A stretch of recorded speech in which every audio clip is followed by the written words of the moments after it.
This film is about the territory, the sacred soil, the urban habitat, forest city, the ancestral future villages. Is there a city without a market possible?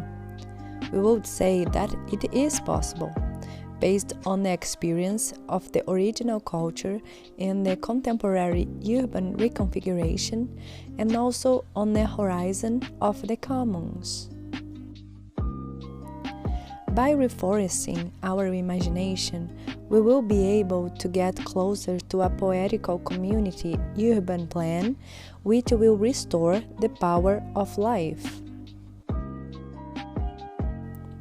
Let's grow a forest with seeds and flowers of solidarity, where there can be a little more desire, joy, and pleasure in life, instead of paving stones covering streams and rivers.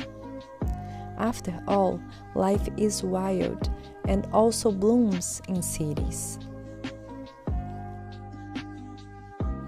The presence of other beings not only adds to the landscape of the place where we live, but it also changes the world.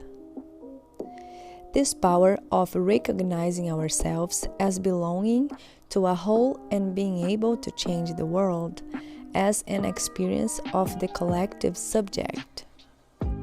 It also could be a good idea for education, not just for an imaginary future, but for the point where we are now. Our sociability has to be rethought beyond human beings. It has to include bees, armadillos, whales, dolphins, and all the species.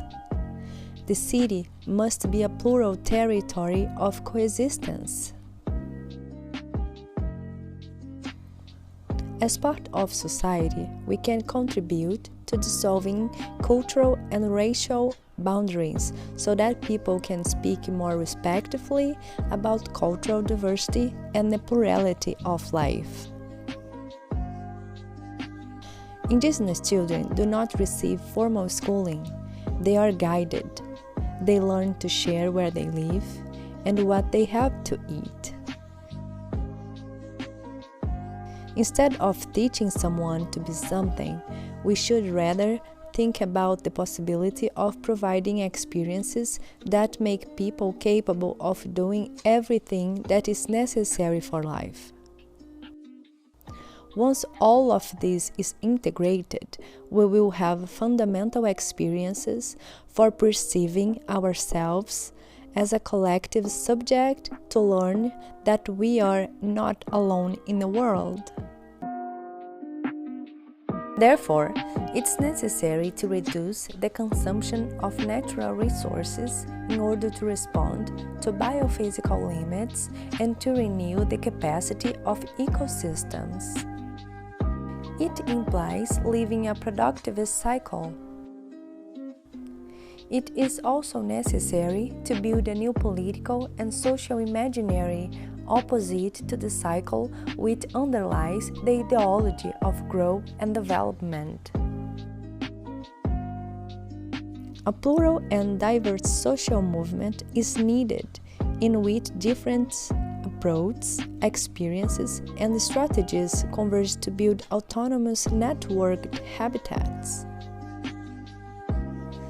For this reason, it is impossible to propose changes through access distribution public policies without considering the companies and capital that monopolize the means of production.